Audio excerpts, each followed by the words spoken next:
હિન્દ મહાસાગરના ઊંડાણવાળા દરિયામાં નવું વાવાઝોડું બની રહ્યું છે।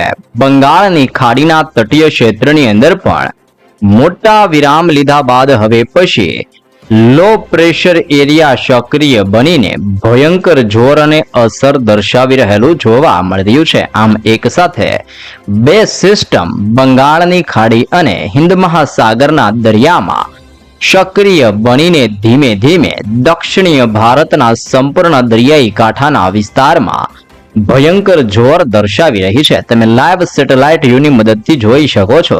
આ તમામ વિસ્તારમાં ગાજવીજ સાથે સિસ્ટમની અસરને લઈને દક્ષિણીય ભારતના સંપૂર્ણ વિસ્તારમાં હવે પછી માવઠું ભૂક્કા કાઢી રહેલું જોવા મળી રહ્યું છે। તો બીજી તરફ ગુજરાતના સંપૂર્ણ ક્ષેત્રની અંદર હવે પછી તીવ્ર હીટવેવ પડવાને લઈને ભયંકર ગરમી પડવાની ચેતવણીઓ દર્શાવવામાં આવી રહી છે। જેમાં આવનાર 3 દિવસની અંદર ગુજરાતના અનેક ક્ષેત્રની અંદર ગરમીનું પ્રમાણ વધતું હોય તેમ કચ્છના ક્ષેત્રથી લઈને હવે પછી સૌરાષ્ટ્રના તમામ વિસ્તારમાં ઉત્તરીય ગુજરાતના વિસ્તારમાં ભયંકર ગરમીનો પારો વધવાની શક્યતાઓ દર્શાવવામાં આવી રહી છે।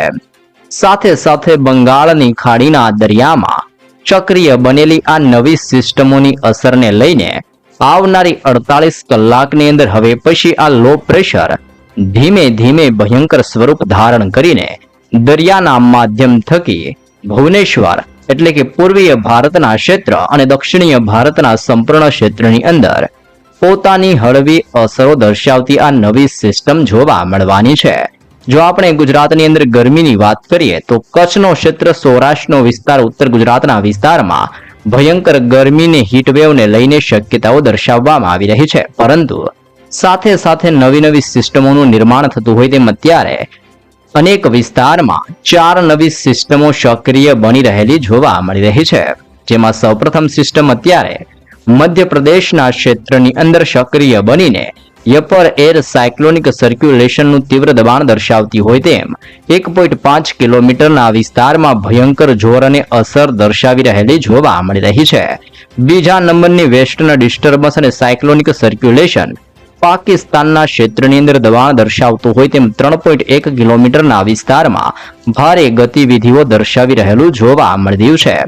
ત્રીજા નંબરની સિસ્ટમ તમે અહીંયા જોઈ શકો છો, જે અત્યારે રાજસ્થાનના દરિયાઈ કાંઠાના વિસ્તારથી ઉત્તરીય ગુજરાતના વિસ્તારોની અંદર હળવી અસર દર્શાવતી હોય તેમ 1.5 કિલોમીટરના એરિયાની અંદર ગતિવિધિઓ દર્શાવી રહી છે। દક્ષિણ ભારતના ક્ષેત્રને ઓમાનના વિસ્તારમાંથી ફૂંકાતા પવનો મોટા વળાંક લઈને ગુજરાતના વિસ્તારની અંદર જોર દર્શાવવા માટે આગળ વધતા જોવા મળી રહ્યા છે। આમ 4 સિસ્ટમોની અસરોને લઈને ઉત્તરીય ભારતના ક્ષેત્રથી લઈને હવે પછી પૂર્વીય ભારત અને દક્ષિણ ભારતના વિસ્તારમાં નવા વાવાઝોડા સક્રિય થવા માટેનું પુષ્કળ દબાણ દર્શાવી રહેલા જોવા મળી રહ્યા છે। તમે જોઈ શકો છો આ તમામ ક્ષેત્રની અંદર મોટા પલટાઓ આવી રહ્યા છે। જો આપણે ગુજરાતની માહિતી મેળવીએ તો ગુજરાતના હવામાનની અંદર પણ પલટાવ સાથે ગરમી અને બફારાના પ્રમાણની વચ્ચે હવે પછી મોટું માવઠું આગળ વધીને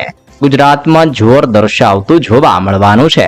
અહીંયા તમે લાઈવ અલગ વરસાદીય મોડલોની અંદર જોઈ શકો છો, જેમાં હવે વાદળોના આ ભયંકર ઝુંડ ધીમે ધીમે આગળ વધતા હોય તેમ ગુજરાતના વિસ્તારોની અંદર પોતાની દિશાઓ બદલીને આગળ વધી રહ્યા છે। જેમાં જોધપુર રાજસ્થાનનો ક્ષેત્ર અને પાકિસ્તાનના વિસ્તારમાંથી સિસ્ટમ ધીમે ધીમે વળાંક લઈને ઉત્તર ગુજરાતના ક્ષેત્રને કચ્છના વિસ્તારની અંદર અત્યારથી દબાણ દર્શાવી રહેલા જોવા મળી રહ્યા છે। જો એમાં પણ વિસ્તારોની સવિસ્તૃત માહિતી મેળવીએ તો ઉત્તર ગુજરાતના તમામ વિસ્તારની અંદર હળવો પલટાવ આવી રહ્યો હોય તેમ થરાદ, બનાસકાંઠા, સાબરકાંઠા, અરવલ્લી, પાટણ, મહેસાણા અને ગાંધીનગરના ક્ષેત્રની અંદર ફરીથી વાદળોના ઝુંડની અત્યારે તીવ્ર ઘેરાતો સક્રિય બનતો હોય તેમ ઉત્તર ગુજરાતના આ ક્ષેત્રમાં ફરી એકવાર તોફાની દબાણ વધી રહ્યું છે। તમે અહીંયા પણ જોઈ શકો છો કરાચીનો ક્ષેત્ર અને તુર્બેટના વિસ્તારમાંથી ગરમ અને ભેજયુક્ત વાળા પવનો કચ્છના વિસ્તારની અંદર ટકરાતા હોવાને લઈને કચ્છની અંદર હીટવેવની તાજી શક્યતાઓ દર્શાવવામાં આવી રહી છે।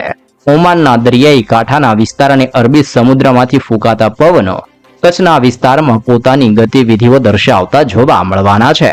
આમ ગુજરાત રાજ્યની અંદર માવઠાના નવા રાઉન્ડની આગાહી કરવામાં આવી છે. 18 તારીખથી લઈને આવનારી 20 તારીખની વચ્ચે હવે પછી એક નવી સિસ્ટમ આગળ વધીને ગુજરાતના સંપૂર્ણ ક્ષેત્રની અંદર તબાહી મચાવતી જોવા મળવાની છે. આમ અત્યારે દરિયાની અંદર સક્રિય બનતું તોફાની કુખાર અને મજબૂત વાવાઝોડાવાળી સિસ્ટમનું દબાણ હવે પછી આવનાર દિવસોની અંદર આ તમામ ક્ષેત્રમાંથી તમે અહીંયા જોઈ શકો છો. આ ક્ષેત્રમાંથી ધીમે ધીમે મોટા વળાંક લઈને હવે પછી ગુજરાતના વિસ્તારોની અંદર આ સિસ્ટમો ગતિઓ કરતી જોવા મળવાની છે. 4 સિસ્ટમના ખતરાના લઈને ગુજરાતની અંદર આવનારી 48 કલાકની અંદર સંપૂર્ણ ક્ષેત્રની અંદર મોટા પલટાવ અને તોફાની પવનોની તીવ્રતા વચ્ચે ગુજરાતમાં ગરમીની સાથે સાથે માવઠાનું દબાણ સક્રિય બનવાની તાજી લેટેસ્ટ શક્યતા ગુજરાત માટે દર્શાવવામાં આવી છે.